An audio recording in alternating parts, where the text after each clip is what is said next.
po. Afternoon. Good afternoon po. Kamusta po? Okay lang naman po. Opo. Saan po kayo ngayon, ma'am? Sa Makati po. Taga dyan ho kayo? Ay, hindi po. Dito po ako nagtatrabaho. Anong work niyo po dyan? Caregiver po. Saan ho kayo nauwi? Cavite po sa Tehero. Sa Tero. Actually, dito po ako ngayon sa Silang Cavite. Ano po trabaho niyo? Nasa civil foreman po ako. Nandito po ako sa project, nag-stay. Dito po ako ngayon sa barracks. Barracks po. Foreman po kayo. Construction. Opo. Pero yung ano po, yung kinoconstruct ko po dito ngayon is sarili ko pong contract. Mabuti po. Ilan po yung anak niyo? Isa. Magti-10 years siya sa itong March 20 po. Grade 4. Nasa Manila po siya nag-aaral. Ano pong province niyo? Iloilo po. Bisaya. Hindi, Ilongga po, Ilonggo. Sa babae po si DJ.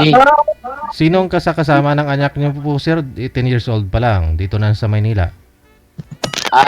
Yung anak ko po sa unang asawa ko po, nung naghiwalay po kami. Yun yung kasama niya ng ate niya po. Atid sundo sa school. Tapos, pagka Friday ng hapon, nauwi po sila dito sa akin. Nakailang asawa na po ba kayo, sir? Yung pangalawa na, sir, yung asawa ko yung ngayon yung namatay. Yung una? Opo. Yung pangalawa po. Pangalawa. Saan po kayo may anak? Doon sa una? Doon sa una po. Tapos yung pangalawa ko po, itong isa yung anak ko po sa kanya. Yung 10 years old. Magti-10 sa March 20.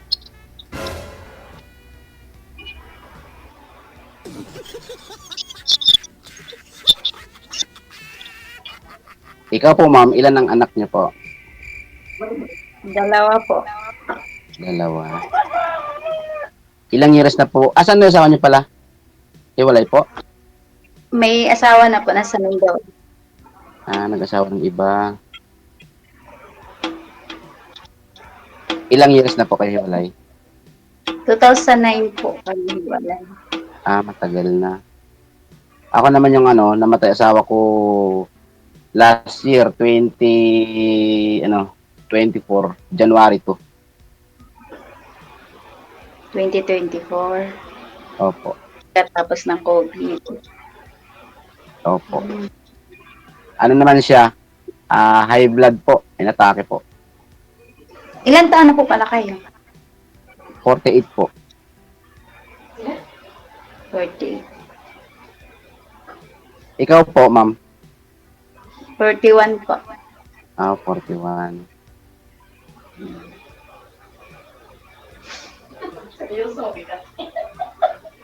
Ikaw ang katawa dito dahil. May province po kayo? Ano province niyo po?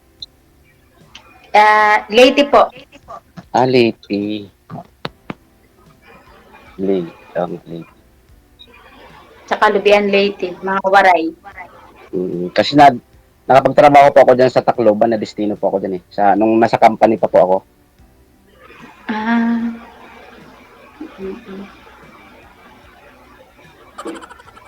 Kumusta po ang buhay-buhay ngayon? Okay lang naman. Yun medyo mahirap. Alam mo naman. Ilang years pa lang namatay yung asawa niyo. Dahil hindi pa kayo nakaka-move on. Opo. Hindi, nakaka-move na rin naman po kasi lumipas naman yung date anniversary po niya. Hindi, kasi 2024 namatay, di ba po? Opo. Wala pa isang taon. 1 year na po. January 2. Kawawa niyo. Opo. Ilang taon po kayo nagsama? Matagal din po, mga almost 15 years po. Tapos yung anak niyo po ngayon, 10 years old.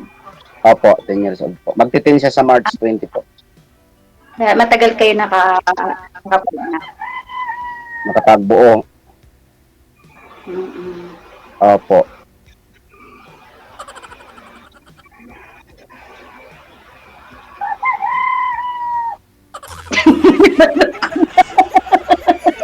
May manok na DJ. O, may manok po. May manok. Dito po. Meron pala. Pala ko kay DJ yung manok. Meron Sa po, inyo meron po pala. pala. Ano Hindi po po, yung sa mga, magsasabong kayo? sa mga tauhan ko po, alaga po nila.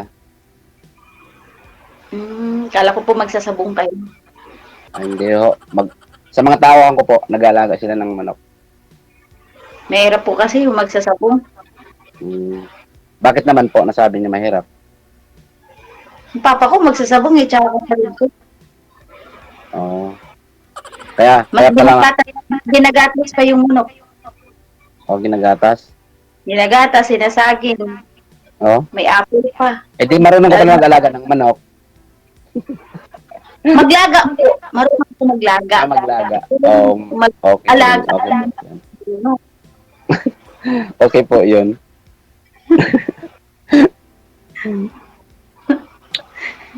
Pag ilalaga natin yan, yan nag-unlad yan. Oh. Bibili tayo sa palengke. Ay, masarap po yun eh. Ang masarap doon yung manok ng kapitbahay. Ay, nakakalaki ng tiyan yun. Ayun ba? Oo. Bakit kuya, sanay ka? Sa yung manok ng kapitbahay. Ay hindi ho. At paano niyo po nasabi? Ha? Ay di, pagka nagkakwentuhan kasi yung sa mga ibang mga tao marinig mo, di ba? Manok ng kapitbahay. Yung mga biruan nila, di ba? Yun lang nasabi mo. Ibig sabihin, halimbawa, pag yung kapitbahay na naginumay, tapos manok din ang kapitbahay yung pulutan. Makikipulutan ko. Eh, hindi naman po ako nainom. Paano ako makikipagpulutan? Maganda. Ang ganda ng background. Okay, ganyan po ako. Kanina, sexy yung pagtugtog ni DJ, tapos ngayon puro talaok ng manok. Ibig sabihin kasi nan, gumising ka na. Gusto mag-isip. Nag-isip. Ilang taon na po yung panganay mo? Maaga po ako nakapag-asawa. Ilan? Yung ko, 24. 24. Yung babae ko. Pero may asawa na siya. Nasa Taytay sila. May Taytay Rizal. Kaya na, may sarili na sila patahian. Sinuwerte. Maswerte sila. Pareha sila masina. Nasa pagsisipag lang sila. Buhay, natuto. Bago sila, nung sila'y magkarelasyon pa lang, nagtatrabaho, nag-ipon, nagkaano ng hayop. Kaya nung siguro alam nilang kaya na nila yun. Nagkutayo-tayo, bumili makina. Hanggang yun. Madami na, may tauhan na rin. Ilang taon na yung panganay anak mo? Ang panganay ko po 24. Tapos po yung ko 20. Yung bunso? 21 po. Fourth year college po ngayon, Sinan. Lalaki pareho? Babae po yung aking panganay. Tapos yung lalaki po. Yung panganay mo, may pamilya na, wala pa? Yun nga po yung sinasabi ko kanina. Yun yung nakapagnegosyo. Kuya, loading ka. Loading ba ako? Oo, wala ka sa focus. Inaanto ka po? Hindi May po. manok tapos ginigising ka? Hindi po. Yan. Dalawa lang po yun ako.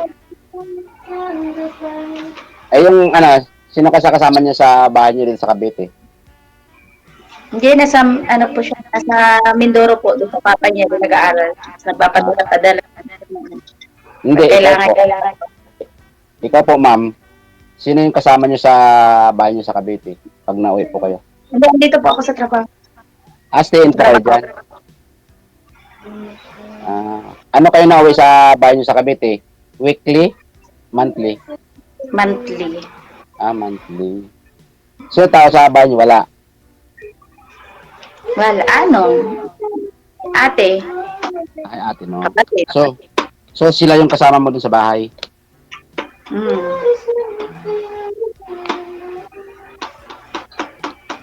Ikaw po, sino kasama mo dyan pag uwi? Ang uwi mo po ba ay sa silang din? Dito ako nag-stay sa Silang sa may project ko kasi may barracks naman po ako dito. Minsan, nauwi din ako doon sa kasi yung anak ko, doon siya natutulog sa bahay ng ate ko sa Manila. Tapos nauwi din dito kasi dati nung buhay pa yung asawa ko is nangungupahan po kami kasi kasama doon sa negosyo po namin. May negosyo po kasi kami nung buhay pa yung asawa ko. Nung namatay na, wala na yung wala na mag-ooperate kaya nagsara na. Ako naman yung nagtatrabaho. Ano po ulit yung negosyo niyo? Ano siya? Restaurant po. Tapos grocery, bigasan, ganun po. Tapos tapsilog. Maganda yung restaurant. Nahilig ako magluto. Masarap ka ba magluto? Siguro, kasi kinukuha naman nila ang luto. Yan ang masarap mahalin yung masarap magluto. Ganun. Opo. Yung masarap magsarap kumain, sir, yun ang masarap mahalin. Beji Hindi po, naghanap na ako ng mapupustuhan. Kasi bala ko nga, ganyan, tayo na lang ng Kasi mahirap na Share tayo. Share tayo. Nangungupahan ko kayo doon. Dati sa nasa buhay pa yung asawa ko. Tapos nung namatay na, natigil na yung negosyo namin is yung kasi ako nagtatrabaho, yung anak ko kasi walang naiiwan. So nandun siya sa ate ko, sabay ng ate ko. Hanggang ngayon, tapos Saan po sa Manila, kuya? Saan po sa Manila? Hermosa po. Gagalangin. Ha? Gagalangin po sa may Abad Santos. Sa may Abad Santos. Opo. Malapit, ano po yung malapit dun sa pwesto niya? Highway? Yung Hermosa po mismo. Hermosa Street. Kasi kung halimbawa, may pinatayo kang restaurant, o ano ba yun, labasan ng mga dinadaanan ng kung ano. Mga din, mga sasakyan din. Humihinto yung mga sasakyan para kumain doon. Hindi. O yung mga taga doon. Marami naman kasi Hindi. marami naman kasi mga commuters doon. May mga biyahe, mga tricycle. Basta siya, matao din siya na area. Basta tao yung kumakain, hindi yung mga sasakyan Hindi naman terminal, siya kasi daanan talaga. As in, daanan talaga. Magkano po yung upa nyo doon? 16 po. 16. Talaga, pero talaga, hindi naman naghihirap sa pangungupa ng pwesto. Malaki din ang kita. Opo. Nakukuha naman po. Tapos, ako naman, siyempre nagtatrabaho. Siyempre, kailangan mo yung negosyo mo kasi kailangan mong alalayan po yun. Supportahan mo. Ako naghanap talaga ako seryoso. Naghanap ako ng dati. Ng mapupustuhan. Yun nga, balak luto na lang. Ba't sa Cavite, hindi ka nakahanap? Wala nga ako makita. Kasi dati, yung okay pa kami ng asawa ko, nakamakyaw din ako ng mga gulay. Kasi, nagtitinda din ako sa palengke. Ano ba nahanap mo yung pwesto o partner? Wow, nadali mo ako doon. Hindi, na-focus lang ako dun sa kwento natin. Opo. Sorry naman, hindi ko saan simula, doon yun. Doon yun magkukonect na yun. Opo. Ano ka ba? Oo. Kasi syempre habang nag-uusap tayo, para kasama na rin yung sa buhay natin, parang mahilig din siya sa ganito, ganyan. Kasi alam mo yung lalaki na Eh, binara mo na ako, nawala na tuloy ako sa focus. Sorry po. Oo, kasi, syempre, doon sa mga napapag-usapan natin, doon nagsisimula ito. Ito yung ano, kasi doon sa una, parang hindi siya mahilig makipag, ano, sa mga plano ko. Baliwala lang kasi sumasama siya kung saan ang sabog ng papa ko. Kaya di ba sabi ko yung ko nang magsasabog. Hmm. Andun na sana ako tuloy. Oo. Hinara mo ko eh. Sorry naman. Gusto ko pala talaga diretsuhan. Sorry po. Sorry po. Siyempre nagkakaedad na tayo. Oo nga Doon po. talaga nagsisimula. Kasi kung parehas tayo nagkakatukma sa mga hilig bago doon. Nagkakasundo po, no? Sabi pa nila, mag-share-share tayo habang nagsasama tayo ng mga ganong negosyo. Di ba? Hanggang sa magkakadevelopan. Magaling din pala siya. Malay mo, sa simula, mag-share muna tayo. Hanggang sa nagkasama tayo ng ano, okay pala. Doon yung mag-simula age. Pwede naman po mag-share. Gusto mo naman babilisan. Pwede naman po tayo Pag-ibig mag-share. agad. Tapos yung pala, yung kaano mo, addict. Ni, Siyempre, hindi talaga magsisimula yun. Yung, hindi na tayo millennial, kaya hindi na tayo teenager na para pag-usapan natin tungkol pag-ibig muna. nga po. Mahal kita, ang ganda mo. Tayo, naka-experience na tayo ng pamilya. Ang pagsisimulan talaga ng topic natin is yung kinabukasan. Nga po. O, di ba? Ay, isa mas na edad ka sa Buhay na lang. Huli ka. Di. Alam ko yun siyempre. Hindi ko naman mararating yung ganito kung hindi ko alam yung ganung mga sitwasyon sa buhay. Kasi ako hindi ako tumitingin sa ano yung akin na yung kakayahan. Kasi yung hindi ako nag-ano sa itsura kasi wala naman ako itsura. Hindi ba? Kaya yung akin, practical na ako, yung madiskarte sa buhay. Oo nga Na po. hindi lang masikmura ko at mataba yung bulsa ko. Ay, kung ako lang ang madiskarte, ako lang madiskarte. Magkakalaman ang bulsa ko. 3 araw, wala na. Ay, kung may katuwang ako, Naiipon po, di ba? opo. Makakabili na tayo, ano na tayo ng insurance sa St. Peter. Si Peter agad. Ay, ng St. Peter. Meron na tayong pangkuha, panghulog. Ay kung magsasama at walang plano sa buhay, magsama lang dito nag-iira lang pagmamahal, ay kung magkano lang kita, sasapatin lang yun sa isang araw, walang ipon. Kukulangin pa sa budget sa bahay pang araw-araw na po. Lalagay, ibabalot ka lang sa banig. Oo nga po. Masusunogin. Saan?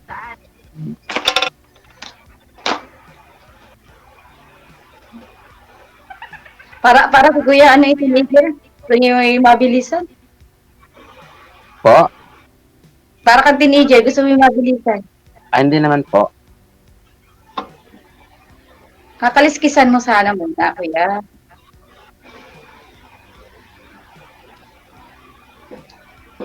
Oo nga po. Naantok ako kay Kuya. Ibis kanina natanggal yung antok. Kasi ako'y nagpapahinga kanina. Message lang ako. Bumangon ako. Bumalik tuloy yung antok. Naantok ka po. Naantok ako pag pag-ibig yung pinag-uusapan. Magkwento ka po ng iba, yung hindi sa yung ibang kwento na hindi sa pag-ibig. Magkwento ka po. Wala ka pa bang itatanong sa akin? Is na naman. Tapos na yung pag-ibig, is na naman. Yun na nga po, negosyo. Wala ka ba itatanong sa akin? Sinabi mo kanina. Ako doon sa sinabi mo kanina na may kwento Oo. kayo, hindi malakas. Oo nga po, Kaso, totoo. nakamove pa ng ano. Ano ba yung malaki yung kwento mo? Opo. Ilang lamesa, kainan yung mga ilalagay? Square meter. 5 po. 5. Tapos sa isang table niya, 4 na tao lang yung makakasya, ganun. Hindi. Ano din siya? may yung gitna po kasi is may tatlo. Tapos yung side is dalawa, yung mahaba na siya. Pwede para sa sharing po. Tapos lahat na yun sa bigasan nyo, yung sa restore. Kasama na po doon. Opo, karugtong po. Karugtong siya. Sa 16,000. Opo, karugtong na po yun siya. Malaki. Kasi dati may restaurant talaga po dati. Maganda ang kitaan. Tapos that time noon, nung nag-ooperate pa kami, yung kanin sa amin, yung takal ng kanin is 5 peso lang. Ang benta namin. So makamasa siya kaya maraming dumadayo sa amin na nabili. So 2005 to 2007, nag-restaurant ako. Tapos nag-experience ko din magtinda ng gamit. Sa probinsya kasi dadayo-dayo ako sa negosyahan. Opo. Oo nga, gano'n naman talaga sa probinsya po eh.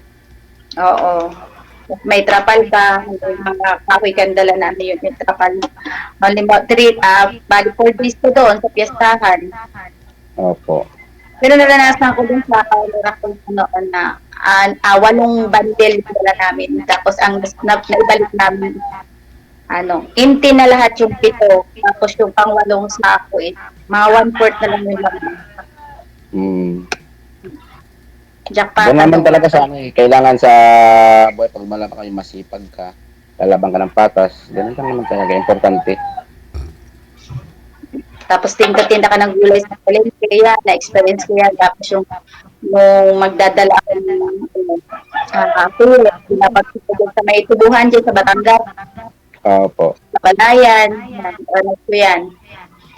Ngayon, na nagtatrabaho na ako, nag-iisip sila ng kasambahay. May tawag sa akin ng mga kliyente, hanapan mo ako ng driver.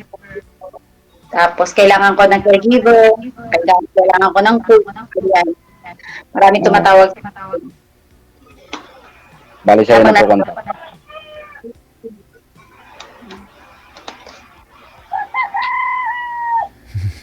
Hindi naman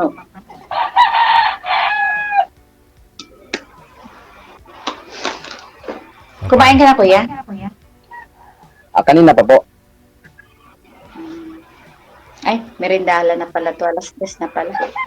Opo. Stress na eh. Kasi talaak yung kala ko magaling araw na lang. Paano na? Connected naman na po kayo. Sa off-cam na po kayo magpatuloy sa pag-uusap ninyo. Maraming salamat sa time. Good luck. Okay. Okay.